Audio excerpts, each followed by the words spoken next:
Hi. So I really thought about not filming tonight because, take the weekend off for my birthday and anniversary. It'll be great. That's not the real reason. So, y'all, I went to my kids' field day and I said to you guys, sunscreen recommendations, whatever, right? I put sunscreen on. My face isn't too bad. My arms aren't that bad. I asked for help, and the individual I asked for help from didn't get my shoulder very well, so that's burnt, and the back of my neck again. Thank you, little brother. But as it turns out, y'all, I don't think you can see this on camera, but there are hives all over my arm, this arm, my wrist. I'm allergic to the sunscreen. I'm allergic to the sunscreen. So I'm going to have to find another sunscreen because, yeah, that didn't work. And you know what the best part was? It's baby sunscreen. So I thought, softer, safer. I have a lot of skin allergies, so. All right, well, that was a long intro to say, hi, if you're new here, I'm Cozy. I like to snark about sister wife-related reality television shows. I do like to remind you guys, these videos are for entertainment purposes only. These aren't facts. They're just opinions about public figures sharing their lives publicly. So if we're cool, we're cool. Some of you regular viewers might realize that the thing you haven't seen in a while is behind me. This is my 2024 temperature blanket. I'm currently up to halfway through April. I'd had to take a pause on it for different reasons. So it's going to sit in the background behind us. But just know, in a couple days, this is going to be significantly longer and have orange in it because there's been a lot of 80-degree days here. So gonna keep working on that, gonna keep trucking along, and it is time for episode 12, believe it or not. We are actually caught up as of this video recording. So, let's get into it. That's a crochet hook. Just take that out of my hair and stop looking ridiculous. All right, so we're gonna hop in with the Ryan family because Justin's meeting Yari for yet another date, and I'm really starting to think that either these folks like Mexican food or something is up because this is like the third time we've seen them at a Mexican restaurant. Seriously. He says they've been dating for a while, so I'm guessing there has to be a time jump something because it sounds like the 2 dates that they had before were like back to back. So he went on that first date, they went out for her birthday, because it sounded like Becky said that the date last night. So I'm not 100% sure. And he's like, it feels like it's time to be honest. He and Becky feel like things are moving too slowly. In the last episode, you literally told her that you would be willing to be patient. But okay, he says they're looking for someone to make a commitment right now. Yeah. Okay. He's like, listen, in our last relationship, we had to learn not to get too attached to somebody who's on the fence. And so, this is where it gets weird. If there hasn't been something of a time jump, they're getting really pushy, kind of like the Sherwoods, and they really need to, chill out. If there has been, it seems fair to be like, where is this going? You know, that kind of stuff. We all have that chat about relationships at some point, unless you're me and my husband, and we met and we're like, yeah, okay, you're my person. So, that's how that went down. But, there is zero chance, in my opinion, that Yari really wants this lifestyle. I don't think so. He tells us that they're not trying to wait months and months or years and years because they don't have years and years to sit around. He wants to know, are you really open to this or are we just dating endlessly? So they compliment each other and Yari teases him, oh, you're not in shorts. And he's like, listen, when you get old, you care more about comfort. I get what she means though, because sometimes you just want to feel like he's putting in a little bit of effort. I got up, did my hair, did my makeup, which half the time I don't even do for these YouTube videos, so he should feel special, right? And so, come on, baby, just throw some jeans on. Maybe a polo. Button down, preferably not with short sleeves, please. I might be saying these things hoping he watches this video before we have any chance at an anniversary dinner, just maybe not basketball shorts. That's his go-to for around the house, which is fine because we do a lot of work outside and he should be allowed to wear whatever he wants. But he says that since Yari is more comfortable when it's just him and they're going to have this difficult conversation, that Becky's going to stay home tonight. It's just going to be him going out for this one. So it seems like the best way to find out what she's thinking, how she's feeling, is for Justin to just approach her and talk to her and sure, fine, okay, I guess. He really wants to know where do you want to go from here? How are we going to proceed? And so they talk about work. They joke about a vacation. He's like, we'll go to Italy. And she's like, take me. And he goes, well, we are going to Florida this winter if you want to come. And things get kind of serious. And she's like, Becky too? And she gets serious. And she's like, listen, your free time is with your family. And he's like, I go to work. I come home. I go to sleep. You seem to have a fair bit of free time just from what they've shown us on this show. Just saying. And so she's like, listen, Becky's your priority, not me. She's with you every single day. And he's like, if we make a commitment to someone, then once that commitment's made, I'm there. So basically he's saying, commit to me or you won't get time with me, is essentially how that's coming across. Yari's like, I've been enjoying every moment, but he doesn't have enough time for me. That's her biggest complaint. And so Justin mentions their last girlfriend had to have surgery, and she cuts him off and asks about time. She just wants to know about time. He's like, we made time. Once they're committed, there's plenty of time. He's like, if we were committed, we would see each other every single day because you'd be right there. And he asks her, are you open to being part of our family? And she's like, if there's a way to be with just me, can you do that? He looks utterly stunned.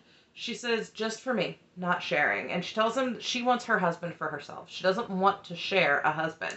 And Justin's like, the idea of a man for herself and polygamy do not work together. And he doesn't know if this will work out. Are you serious right now, Justin? You're saying if here, as though there's like some sort of miracle where you and Yari are going to end up together. She basically just asked you to leave Becky for her. Like, are you kidding? And I am not going to lie. This particular storyline is really a difficult one for me. I'm having a lot of angry reactions to it. I'm having a lot of, like, just emotional feelings about what is going on here. I cannot wrap my head around how Yari's okay with dating him and basically being a mistress when she's met Becky and she knows she doesn't want a shared relationship. She knows she doesn't want to share a husband, but she's going to continue seeing Justin and sort of leading this whole thing along in the hopes that maybe he'll leave his wife for her. And so she has essentially said, leave your wife for all intents and purposes. And I don't understand how Justin is okay as dating as a married man, firstly. But that's not specific to him. That's all these guys on this show. The thing that gets to me even more than that is him saying, if this will work out. Like, he is continuing to give himself this hope that she is suddenly going to change her mind. When essentially, right now, she's just a mistress that the wife approves of, rather than a conventional sister wife. And I really think that's all she'd ever be interested in being. You guys need to admit that you want different things and just move on.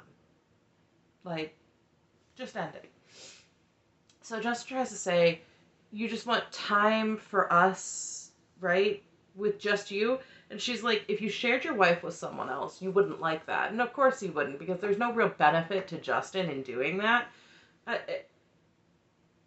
How they don't believe in that setup anyway. He looks stunned and he's like, no, I don't share with other dudes. Of course you don't. That's not how this works, right? That's not how polygamy works. You get to go and do whatever. Seems totally fair. Yeah. And so Yari's like, listen, this isn't easy for me to just jump into. I need more time. I need more time with Justin. I don't get it. Justin keeps saying, I understand, but he doesn't, does he? Because he wants to say he understands because he's really attracted to Yari, but he's not ready to give up on that dream of having Yari, but he doesn't understand what she's actually saying. And Justin's like, listen, take your time, but I don't want you to be blindsided if I come to you and we're like, hey, we're talking to another lady. And the look that she gives him, she is upset, and she does not like that he's in a hurry, and she's like, this isn't normal. And Justin's like, polygamy isn't normal. She's like, I consider myself open-minded. Like, I'm an open-minded person, and I like them, but I need more time. It's the only way for her to see if this is going to work out or not. And he keeps saying he understands, but essentially he is threatening to find another girlfriend on top of this.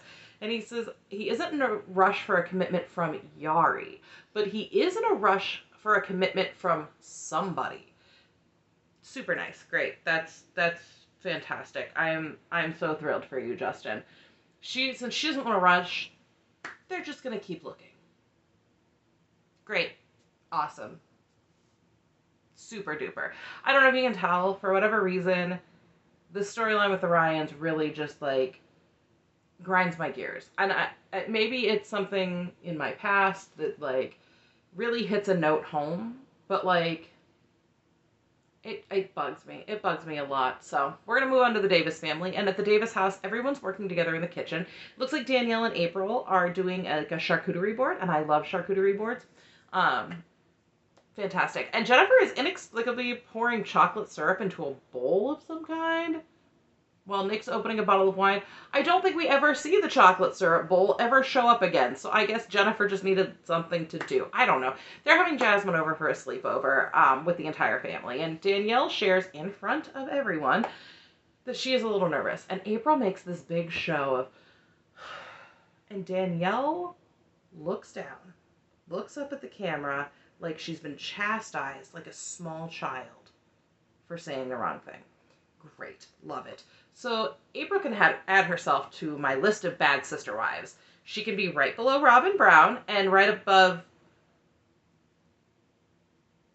Okay, my list only has 2 people on it, but let's be serious. Nobody on this show has really been that successful at finding sister wives. So, like, there's not much room for me to go there.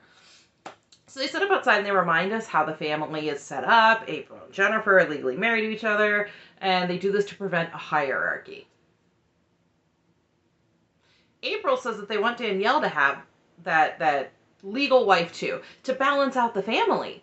And Danielle's face looks like a mix of fear, anxiety, maybe some anger, and definite sadness is in there.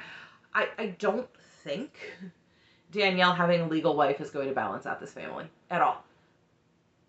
It feels like Jennifer and April will always consider themselves like the top dogs for being the first pair. April has said multiple times she's the first wife and she feels like certain things are her duty, promoting herself above Danielle and even Jennifer in these moments. And I just get such terrible vibes from the two of them because they are always off together conspiring, and Danielle constantly feels like the one who's left out in the cold. Jennifer and Danielle do get up to go greet Jasmine, and they continue to tell us how big a deal this is. This sleepover is, it's a test run, they keep calling it. And they need a green light to continue seeking her as a sister wife. So I've now seen the images of Jasmine with the family. And so if you did not, y'all, let me just say this. I believe TV show Ace had them. Some other people had them. It is sus, for sure, as my 11-year-old would say. Or used to say. I don't know if sus is still a thing. We're going to go with it. The caption that April appears to have put on it from 2021 was that husband, wife, and our girlfriend.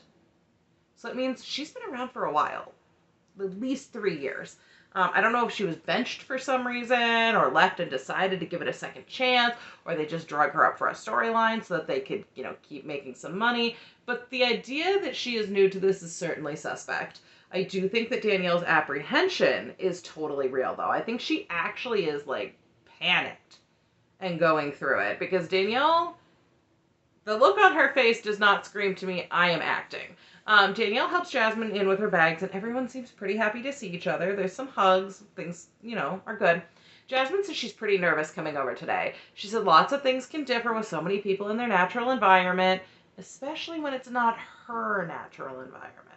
They all clink glasses, and I think it's weird to point out that Jasmine specifically has a non-alcoholic beverage. Why did we need to say this? Who cares? It does look like Mountain Dew in a wine glass, though, so, maybe that's why. I don't know. Jasmine asks, so what are the plans for tonight? And April is we could, get in the hot tub all coyly, and I definitely hate it. So April says, we got a huge bed now, and I immediately latched onto that, because having seen that picture... The phrasing seems certainly intentional. If she hadn't known about your sleeping arrangements previous, I don't think you would have said it that way. You would simply say, we have a huge bed, or there's other sleeping arrangements if you're concerned about that. Hi, baby. The way April says it, though, and how Jasmine reacts about, oh yeah, I'm here to see it, makes me think that, oh, you've seen their sleeping arrangements before. So Jasmine pulled a face about the sleeping arrangements, but says she thinks that the big bed will be fine. She thinks it'll be okay. But make sure she's in the middle, ladies, because she told you she's a blanket hog. You will have no blankies by morning. Nick smiles and says that he anticipates lots of cuddles and snuggles from the ladies. And he says he likes how accommodating Jasmine's being about their particular quirks as a family. Which, okay, I guess. Jasmine points out that the charcuterie board is just like a Lunchable for adults. And I feel that. I've said that a million times in the past. Danielle kind of giggles and she's like, I was thinking the same. And of course, because depending on how you build it, it is. They have a lot of the same properties. They're just usually a little fancier. Though I noticed they were using buttery Ritz crackers. Buttery Ritz crackers are great, but ladies, come on. Spring for the Townhouse Club crackers. Are we kidding? Who does not love a Townhouse Club cracker? Husband's favorite crackers are saltines. You can't put saltines on a charcuterie board. It's not happening. We're not doing this today. April doesn't seem to think that that is cute or funny. Her face looks very stern when I pause to write this down. And Nick says that she is just glad she doesn't have any food allergies that would restrict them. And would he hate me? I am lactose intolerant. I can't eat soy, not because of an allergy, because it's bad for my condition. I'm actively trying to cut out a lot of seed oils. Once again, same thing, bad for my condition. They can have negative effects on different things. And so I also have medication restrictions and apparently skincare restrictions. All of that really means is that if I want something, I just have to kind of make it for myself. I spend a lot of time reading labels in grocery stores. It's worth it. This week I made homemade Wildberry Pop-Tarts. And I have plans to make a strawberry pie for our next church function. And I point that out because one of our lovely subscribers in this community gave me her pie dough recipe. And I am so cheesed to try it out. Like, I'm super stoked. This dinner cannot come fast enough. Like, I'm cheesed to try it out for sure, because I'm going to make a couple pies. So, I'm excited. Anyway, so, back at the Davises, Jasmine's like, well, actually, I can't eat lamb. And see, she worked in a meat processing factory for pet food, and they use lamb lungs and blood for the pet food, and she would get soaked in it. And in my brain, I'm picturing that scene from Carrie, and that's, and the ladies are like, and she's like, yeah, we get rashes from being soaked in lamb's blood, so stay away from that. And Danielle's like, yeah, I agree that. How about we just stay away from all of it? Like, agreed, sweetheart. But also, did you get rashes because it was lamb, or did you get rashes because people get rashes when they're soaking wet in things that they shouldn't be soaking wet in? Anyway, they're giggling on the couch in their little interstitial as Nick's like, I'm staring at this beautiful woman recounting this gory job that she did, and this is weird. Is it weird, or is it just part of her life? Because you're trying to get to know her, allegedly, to see if she's going to fit in. And so she's just trying to share with you some portion of her life, and now you're like, this is weird, I don't know about this. So, it is definitely kind of a gross job topic, but it was her job, and you did ask how she figured out that she was potentially allergic to it. Sounds like this is a you problem. Jennifer's like, listen, she doesn't seem to shy away easily, so there's that at least, kind of bringing this to a positive level. Nick tells Jasmine, you add a layer to the cake, and things seem sort of tense and uncomfortable, but Jasmine's like, this is kind of exciting seeing their natural habitat. She's looking for a situation like this, and she definitely could use more help at home, so she feels like this is a good opportunity. They bring her down to show her the giant bed in their bedroom, and a producer asks the wives and Nick, what are the rules for dating and intimacy in the Davis family? And they laugh and say, rules? April's like, there are no rules. And then Nick quotes Anton LaVey and says, do what thou wilt is the whole of the law. I'm like reasonably confident that that is in the Satanic Bible. I hate it. Please don't say that again. Oh my lord. That's a lot. That's too much for me. I can't do that today. Danielle nods super uncomfortably, and we get a shot of her just looking on the verge of tears. Nick's like, we've all agreed for now that sex is off the table with Jasmine. Okay. So, Jennifer tells Jasmine, wherever you'd be most comfortable, and Jasmine just swan dives into the bed. And April laughs, and Jennifer eventually spins around to do one of those fake cheerleader laughs for every teen movie. I hate it. So they laugh that she's just going to sleep right over top of them as a log. And Jasmine's like, spending the night is a huge step for me. Like, she knows for a lot of people, it wouldn't necessarily be. There are some people who probably consider spending the night first base, but that is not her. It's also not me. What are you doing, sir? Please don't. Okay, anyway. So, she's willing to be out of her comfort zone to see what happens, just to see if this is a good fit for her. So I lay down, and there's still some space, and Jasmine kind of lumps up some pillows and is like, this is where Nick would be, you know, trying to make things less awkward, maybe. She is definitely still hesitant. I'm sorry. Danielle says that even though April and Jennifer are solid about Jasmine, she's definitely still hesitant. And you could have fooled me, boo-boos. You could have fooled me, because, like, clearly you seem 100% on board with the idea that you could be legally married to her. And she's like, bringing in someone who isn't meant to be here could definitely cause some problems. It could stir some things up. But April pushes that it's getting dark, so it's hot tub time. I know that the upcoming scenes have the potential to get weird. So, okay, it is hot tub time, and this can only go badly in my brain. Nick's like, this is a good way to unwind, to get close to each other. Sure, that's what you're looking for, obviously. Jasmine suggests they play some sort of game, and she's like, I have, you know, to get to know each other better, I have one, it's called 3 Questions. I am 100% sure this game's made up. You have to answer the questions and give deep, meaningful answers. And she says, so question 1's, what's your favorite color? And she says, blue. And then she says, and I wrote this quote exactly, so bear with me. I love blue in exactly the way that it is in every form that I have ever met blue in my life.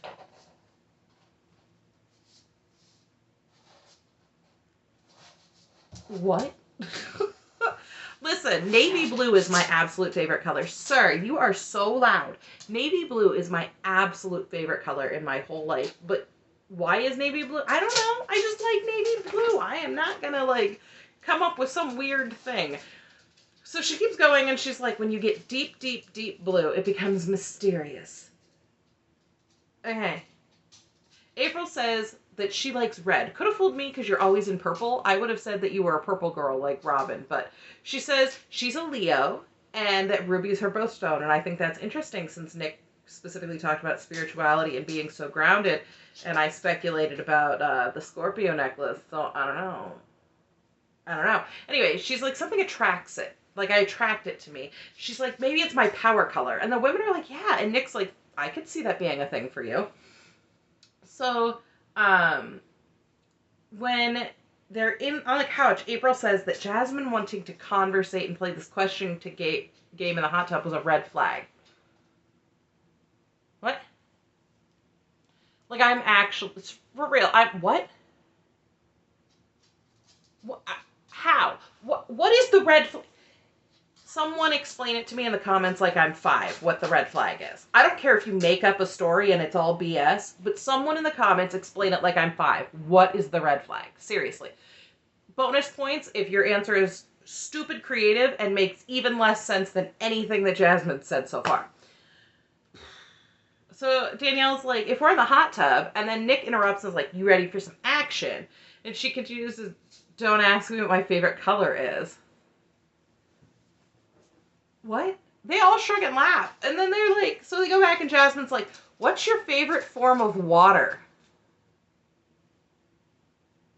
Ice. I don't know. Because I'm got ice in my veins and I'm stone cold mean. I don't know. That is not something I've thought about. Hers is the ocean because it goes on and on. Sort of like this question game. But Jennifer's like, waterfalls because they're sparkly. It's a spectacle. What is happening? My brain feels like it's melting. Oh my lord. But the final question is, what is your favorite animal? And Nick says, spiders. What? He's like, in most species, the females are larger and embody significance to the species as a whole. And so that's like humans because the women embody such a, what? What? And then he's like, I like how they capture their prey, and everyone giggles. Okay, so you like being tied up in a web and having your blood slowly drained until you're a husk? I don't understand why everyone's giggling. So Nick leans over and kisses Jasmine's cheek, and she smiles kind of awkwardly, and April's like, listen, it's time to get out. And Nick's like, I'd like to speak to Danielle alone. He wants to check in with her because he knows that his other wives are okay with this, and he needs to be sure she is too. So he tells her, listen, it's really easy to fake this happiness, but how are you actually feeling? Like, for real. Are you sure this is something you want to pursue? Are you okay with this? No answer. Before we get cut for the week. So we'll be back with more Sleepover Monday, I guess. Graham, come here, please. He's not listening. So I think we have said officially goodbye to the Salahudin and the Sherwood families, because they're not on here this week, and I'm getting the feeling they're not going to be next week. And some are speculating we're only getting 14 episodes. So I think we have said our goodbyes to the other two families, and we're just going to kind of tie up loose ends here. So after a week off from Garrick, we're back with the Merrifields. And Danielle's like, we've been back in the States for a few months, and being pregnant's harder now than being pregnant in 20. I'm sure that it is. Like I said, I'm going to be 35 on Sunday. And so if I were to spontaneously get pregnant, I am sure... Well, you know what? Honestly, could it be any more difficult than the twins?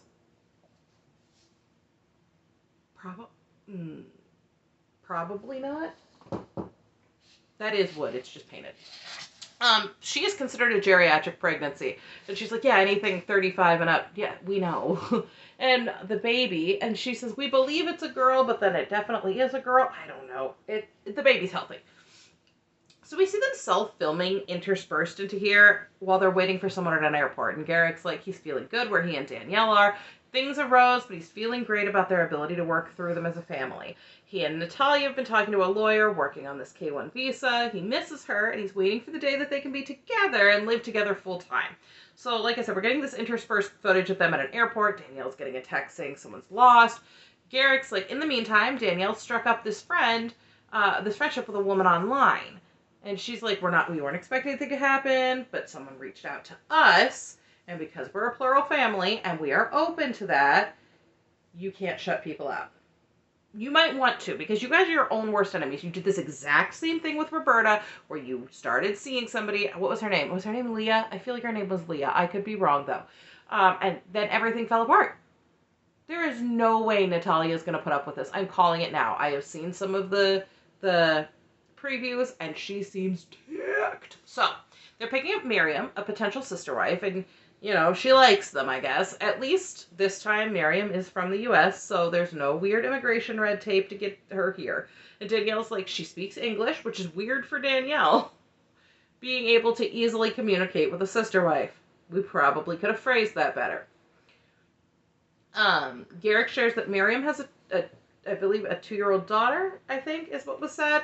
And comes from a Muslim family. So she's familiar with this plural lifestyle. In fact, her mother had a sister wife. So nothing outside of the cultural norm for her, I suppose.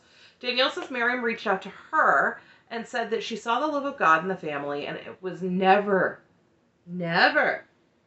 Danielle's intention to start dating her. Never, ever.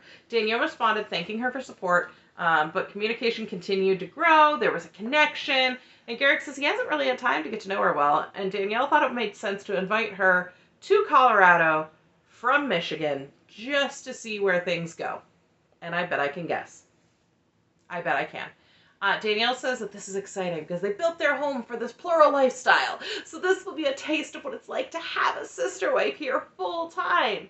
And Garrick is already planning on a way to get this lady into bed. I can see it now. Like, my brain just sort of sees it. Garrick says that Natalia knows about Miriam, and she is not happy.